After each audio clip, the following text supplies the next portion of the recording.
মিরপুর শেওড়াপাড়া থেকে মিজবা সাহেব প্রশ্ন করেছেন, খুব সুন্দর একটি প্রশ্ন, যে মোহাম্মদ ইসলামের মোহরে নবুওয়াতের যে চিহ্ন ছিল পৃষ্ঠদেশে, কিন্তু বড় পীর আব্দুল কাদের জিলানী রহমতুল্লাহ পৃষ্ঠদেশে রসুলের কদমের চিহ্ন ছিল কিনা।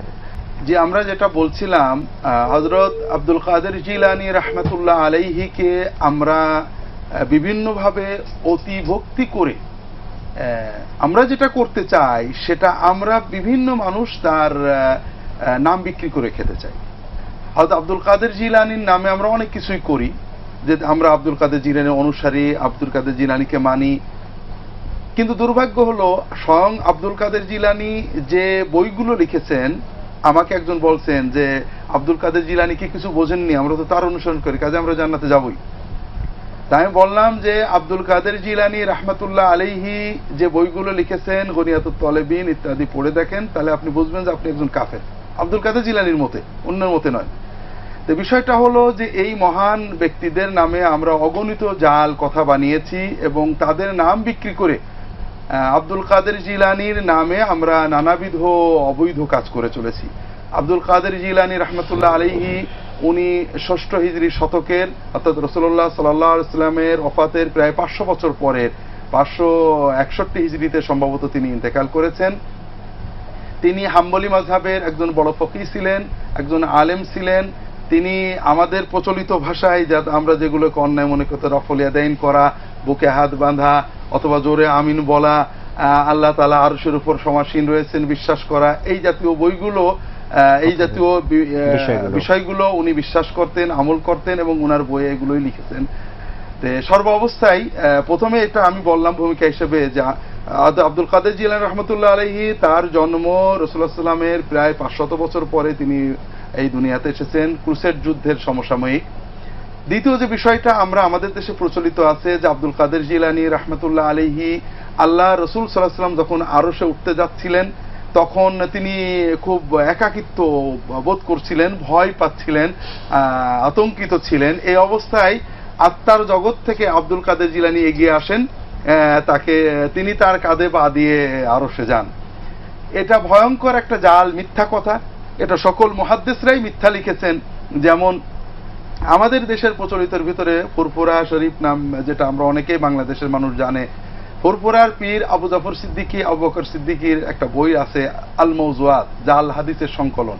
সেখানেও তারা লিখেছেন যে এটা একটা জাল কথা, যারা এটা জাল বানিয়েছে পীর সাহেব লেখছেন আল্লাহ তাদের উপরে লানত দিক, এটা মিথ্যা কথা। আব্দুল কাদের জিলানী অনেক বড় বুজুর্গ, কিন্তু এই কথাটা সম্পূর্ণ মিথ্যা কথা, বানোয়াট কথা, আল্লাহ রসুল সাল্লাল্লাহু আলাইহি ওয়াসাল্লামের নামে বানোয়াট কথা। এছাড়াও আরো অন্যান্য এই জাল কথাটা সমাজে প্রচলিত হওয়ার পর থেকে সকল মুহাদ্দিস আলেমরাই বলেছে এটা জাল, মিথ্যা কথা, এর কোনো সনদ নেই, কোনো হাদিসের কিতাবে নেই। আব্দুল কাদের জিলানী জীবদ্দশায় তো কিছু বলেননি। আসলে রাসূলুল্লাহ সাল্লাল্লাহু আলাইহি ওয়াসাল্লামের পরবর্তী ২০০-৩০০ বছর পরে আল্লাহর ওলি বুজুর্গদের নামে আমরা যত কথা বলি, এর অধিকাংশ মিথ্যা কথা, এগুলোর কোনো সনদ নেই, এটা সঠিক কথা নয়। আমরা আল্লাহর হস্তে এই বানোয়াট জাল কথাগুলো বর্জন করি। আর আব্দুল কাদের জিলানী রহমতুল্লাহ আলাইহির পিঠে যদি থেকেও থাকে, তার দ্বারা আমরা কি প্রমাণ করতে চাচ্ছি? যদি প্রমাণ করতে চাই যে আব্দুল কাদের জিলানী খুব ভালো মানুষ ছিলেন, তাহলে আমাদেরকে রফল ইয়াদাইন করতে হবে, কারণ উনি নিজের বইয়ে লিখেছেন রফল ইয়াদাইন করা জরুরি। আমাদেরকে জোরে আমিন বলতে হবে, আমাদেরকে ঠিক হাম্বলি মাযহাবে। এবং সবচেয়ে মজার কথা আপনাদের বলি, আব্দুল কাদের জিলানী রহমতুল্লাহ আলাইহি তার বইয়ে হানাফি মাযহাব এবং হানাফিদেরকে খারাপ বলেছেন, অথচ আমরা মনে করি এ কথাটা তিনি না বুঝে হয়তো বলেছেন বা কেউ যোগ করেছে। কিন্তু আমরা যেভাবে আব্দুল কাদের জিলানীকে অনেক বড় করতে, যে আমরা অনেক সময় শিরকে নিপতিত হই, মিথ্যা কথা বলি, কিন্তু বাস্তব আব্দুল কাদের জিলানী রাহমাতুল্লাহ আলাইহির কোনো কথা, তার আদর্শ মত আমরা মানি না। আল্লাহ তাআলা আমাদের হেফাজত করুন। আল্লাহ তাআলা আমাদের সকলকে হেফাজত করুন। আমরা বড় পীর আব্দুল কাদের জিলানী রহমাতুল্লাহ আলাইহি সম্পর্কে অনেক সুন্দর একটি বিষয় আমরা ধারণা পেয়েছি আপনার কাছ থেকে। আল্লাহ তাআলা আপনাকে যাজায় খায়ের দান করুন। আমাদের দর্শকের একটি প্রশ্ন ছিল যে বাচ্চারা বিছানায় পেশাব করলে শুকিয়ে যায়, তার উপরে জায়নামাজ বিছিয়ে নামাজ পড়া যাবে কিনা? প্রথম কথা হলো, যে কোনো পেশাব শুকিয়ে যাওয়ার পরে আপনি তার উপরে পৃথক কাপড় বিছিয়ে নামাজ পড়তে পারেন।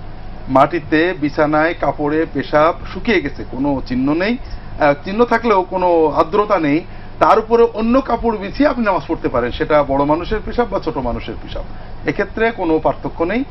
আর ছোটদের পেশাব সাধারণভাবে নাপাক, এটাও অন্যান্য পরিষ্কার করার ক্ষেত্রে একই বিধান।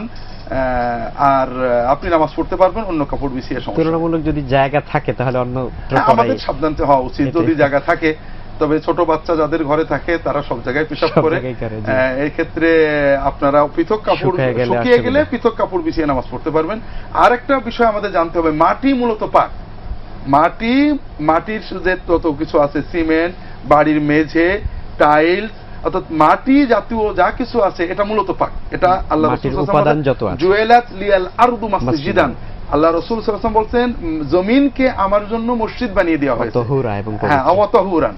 এই জন্য মাটিতে যদি কেউ পেশাব করে, বড় মানুষ বা ছোট মানুষ, এবং পেশাবের কোনো চিহ্নও না থাকে, কোনো আর্দ্রতাও না থাকে, তাহলে ওই মাটিটাও পাক ধরতে হবে। ওখানে আপনি জায়নামাজ ছাড়াও নামাজ পড়তে পারেন। এটা যেমন মাটির ক্ষেত্রে, তেমনই সিমেন্ট বা মেঝে বা টাইলস এগুলোর ক্ষেত্রে একই বিধান। জি, আলহামদুলিল্লাহ, আমরা সুন্দর জীবন ঘনিষ্ঠ বিষয়ের সমাধান পেয়েছি। অনেক শুকরিয়া মুহতারাম আপনাকে।